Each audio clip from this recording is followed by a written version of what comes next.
আসসালামু আলাইকুম। ভিডিও দেখার আগেই শিরোনাম থাম্বনেল দেখে আবার বেশি চেতামিতা গেলে হবে না, দেখা শেষ করতে হবে। বিশেষ করে একটা শ্রেণী আছে যারা আমার অপরপক্ষ আর কি, তাদের দেখে আবার নিচে ছ্যাদ করে উঠতে পারে। তো ছ্যাদ করে ওঠার আগে ভিডিও দেখে শেষ করে তারপরে মন্তব্য করতে হবে বা সিদ্ধান্ত নিতে হবে। প্রথম বিষয় হলো যে 2-3 দিন আগে ভারতীয় হাইকমিশনার বাংলাদেশে এসেছেন। সেখানে বেনাপোল সীমান্তে তাকে কিছু সাংবাদিক তারা প্রশ্ন করেছে। তাদের মধ্য থেকে একজন সাংবাদিক একটা প্রশ্ন করেছে। সেই প্রশ্নটা আমরা আগে শুনে তারপরে শুরু করি। আমরা ছোট্ট রাষ্ট্র, আপনারা আমাদের পাশে বৃহৎ শক্তি, আপনারা আমাদেরকে লালন পালন করছেন। না, আমাদের দুজনে মিলে শক্তি। 1971 সালে বাংলাদেশ থেকে কিছু তৎকালীন পূর্ব পাকিস্তান থেকে কিছু মহিলা আপনার ওই পারে গেছিল। এর মধ্যে সবাই না, কিছু মহিলা আবার ওইখানে দাদাদের সাথে লাগালাগিও করছে। হ্যাঁ, তো লাগালাগি ওই সময় তো ধরেন জিনিস প্রোটেকশন ছিল না, লাগায় আমাকে বাদায় নিয়ে আসছে। ওগুলি দেশে যখন আসে আইসেই যে সব সাংবাদিক হয়েছে। এই যে প্রশ্ন করছে না, এই সাংবাদিক হয়েছিল গিয়ে এই ওই যে সময় মা লাগায় আসছিল, যে ওর মা লাগানোর ফসল হইলো এটা। তুই ইন্ডিয়ার তোর আব্বারে তুই কোশ্চেন করবি, তোর এত ভালো লাগে তোর মারে, বোন রে, ভাবিরে সবটিরে নিয়ে যা, আবার লাগাইতে দে, আবারও লাগাইতে দে। তো লাগাইতে দিবি, তুই নিয়ে ওই পারে যা। এই দেশটা আমাদের, আমরা 92% আমাদের দেশ এটা। অতএব এইখানে তোর মারে লাগাক, নাইলে ফাঁক করুক, যা মন চায় করুক, ওইটা এইখানে না, তুই ওইটারে মানে হালাল বানাইতে যাস না। ভাই এইসব কথাবার্তা যখন শুনি না, বুঝছেন, শরীরের রক্ত টকবক করতে থাকে। আপনারা তো মানে আমার কাছ থেকে খারাপ কথা শুনতে চান না, কিন্তু চিন্তা করতে পারেন একটা দেশের নাগরিক যারা এই গেল কয়টা দিন আগে তাদের তৈরি করা একটা ফ্যাসিস্ট এই দেশ থেকে এই দেশের মানুষ বিতরণ করেছে। এই গেল 2টা বছর আগে 2000 মানুষকে হত্যা করেছে এই ভারত। 21শে আগস্ট, 25শে ফেব্রুয়ারি, মানে এই দেশের অনেক আলেমকে তারা জঙ্গি সাজায় মারল। গেল 15টা বছর বাংলাদেশকে তছনছ করে ফেলছে। একজন সাবেক প্রেসিডেন্ট, তাকে ধরে নিয়ে এই হাসপাতালের ভিতরে ঢুকে বলে যে সে অসুস্থ, তারা নির্বাচনে যাইতে হবে। যে এরশাদকে সরাসরি এরশাদ বলে দিয়েছে সেই কথা। এরকম একটা দেশের আমাদের চিরশত্রু, তাদের সাথে আমাদের এখনকার যেই সম্পর্ক, তো সব কিছু জানে। ওর মারে লাগাইছে দেখে ওইখানে আনার পরে ওর বাপের ওই কোশ্চেন করে। চিন্তা করতে পারেন আপনি মাথা ঠান্ডা রাখবেন কিভাবে? তার এই প্রশ্নের প্রেক্ষিতে ওর বাপ ওর মারে যে লাগাইছে, ওর হাইকমিশনার আব্বা, ওর আব্বা আবার কি বলছে দেখেন। মনে হচ্ছে না যে আমি বাংলাদেশে এসেছি। একটা ক্রিকেট টিম যদি মিলেমিশে হয়ে যায়, কি কত ভালো হবে। আমাদের যা পপুলেশন আছে 140 কোটি, আর ওতে আমি 20 কোটি অ্যাড করে দিই, তাহলে 160। আমি যা এখানটা করতে চাই ওইটা 140 নয়, 60 অ্যাডেড। এখানটা 20 অ্যাড করে দিচ্ছি, তাহলে যা হবে একসঙ্গে হবে। বুঝেছো? আলাদাভাবে আমি ভাবছি না, আমার মনে ওইটা ঢুকছেই না।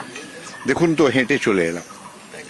সবসময় আমি বলি, একই আকাশ, একই বাতাস, একই যন্ত্রণা। তাহলে আমরা মিলে মিশে ভিসার সব বললে আমার সব মাথায় আসে।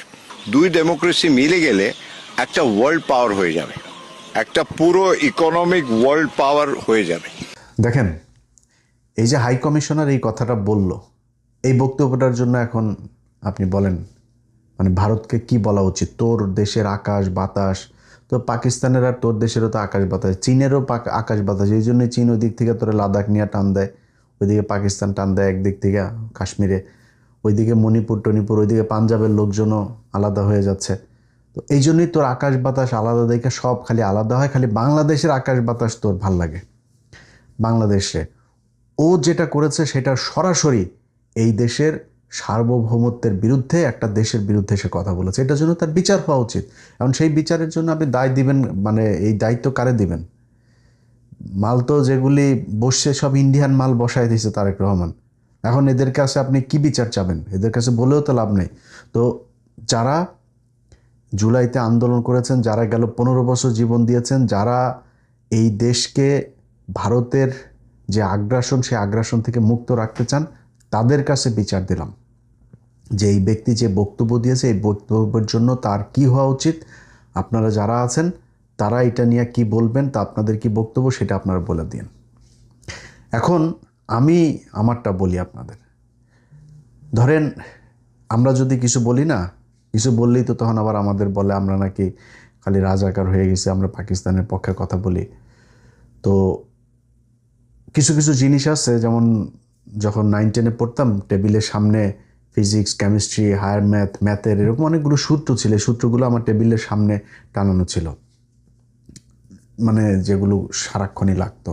এরকম অনেক সূত্র আছে, হঠাৎ করে অঙ্ক করছে একটা, তো আবার দেখতে হইলো।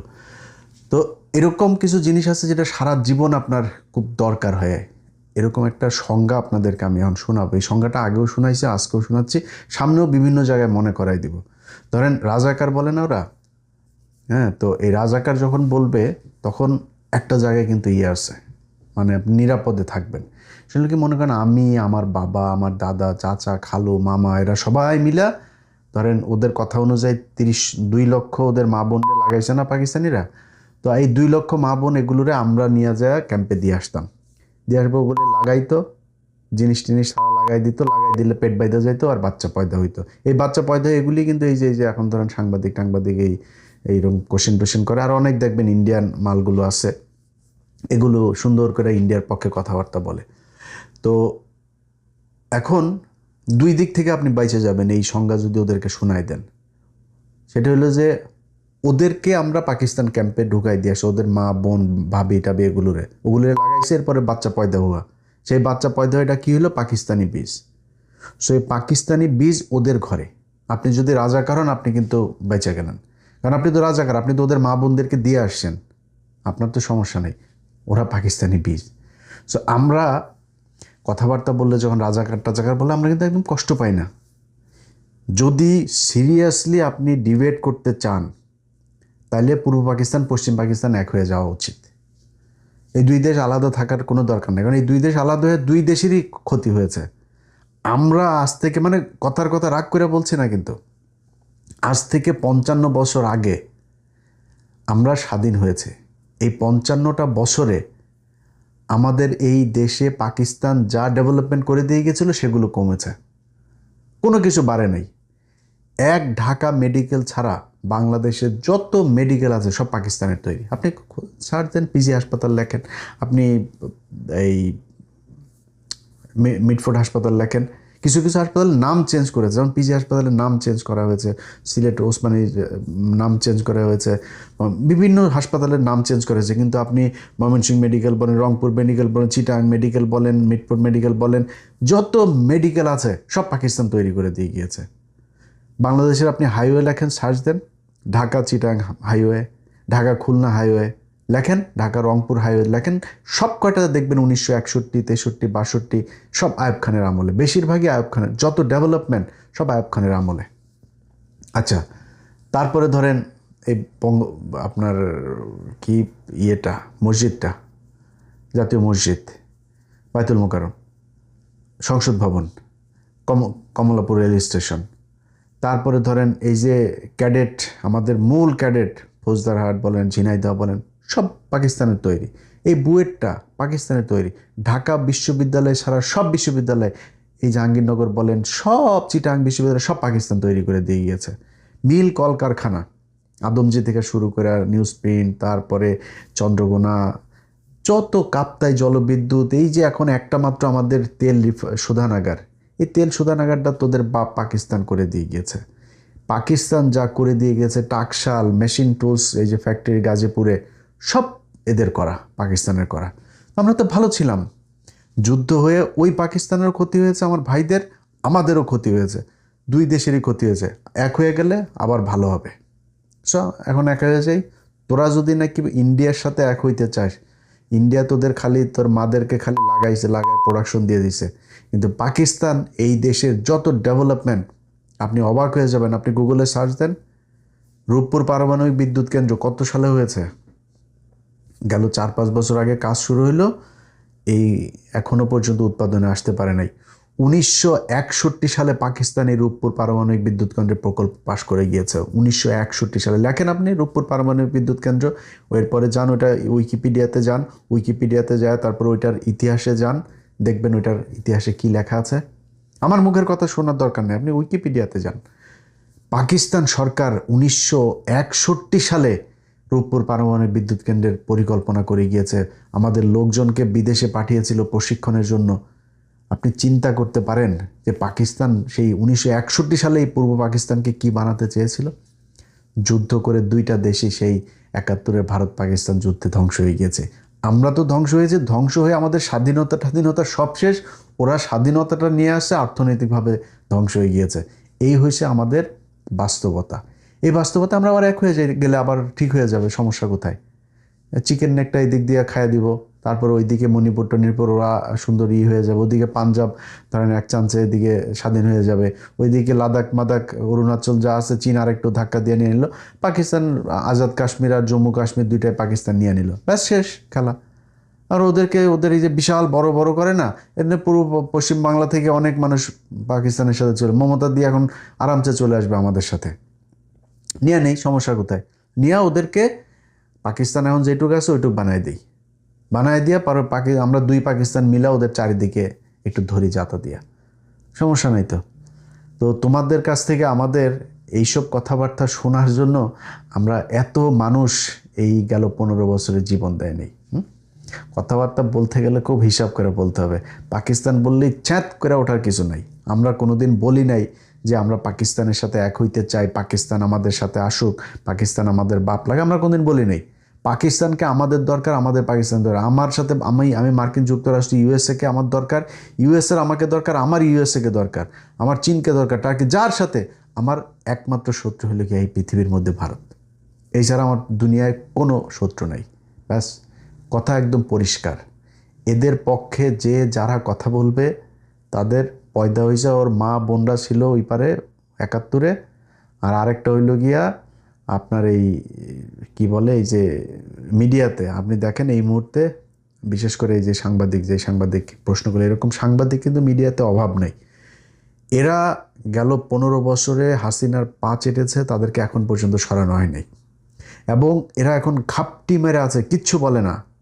আমি একদিন আগে বিডি ক্রিক টাইম, এই বিডি ক্রিক টাইম, সম্ভবত বিডি ক্রিক টাইমই এদের একটা পেজ, ওমা তারা এই জাইমা রহমানের একটা ছবি দিয়েছে। জাইমা রহমান হা করে আসছে, তার মানে দাঁতগুলো খুব বাজে। ভাই, আমি হাসি দিলে আমার যদি আপনি 10টা ছবি তোলেন, আমার কোনো জায়গায় খুব বাজে লাগবে, কোনো জায়গায় একটু ভাল লাগবে, কোনো জায়গায় অনেক ভাল লাগবে, কোনো জায়গায় অনেক খারাপ লাগবে। তা আপনি হিসাব করে একটা ছবি ব্যবহার করতে হবে, তাই না? পুরা মুখটা হা করে, মানে একটা বিকৃত একটা ছবি দিয়ে তারপরে এটা এমনি আমি গতকালকে একটা পোস্টও করেছি এটা নিয়ে। এটা এমনিতেই হয় নাই। এর আগে খালেদা জিয়া যখন ক্ষমতায় ছিল, খালেদা জিয়া পাটা খুঁড়িয়ে হাঁটছিল, এই মুন্নি সাহা সেই ভিডিওটা নিয়ে তার নিউজের মাঝখানে অপ্রাসঙ্গিকভাবে তার এই পায়ের মুভমেন্টটা সে ওইখানে চালিয়ে দিয়েছে। সেটা নিয়ে আর মানে সমস্যা হয়েছিল পরে।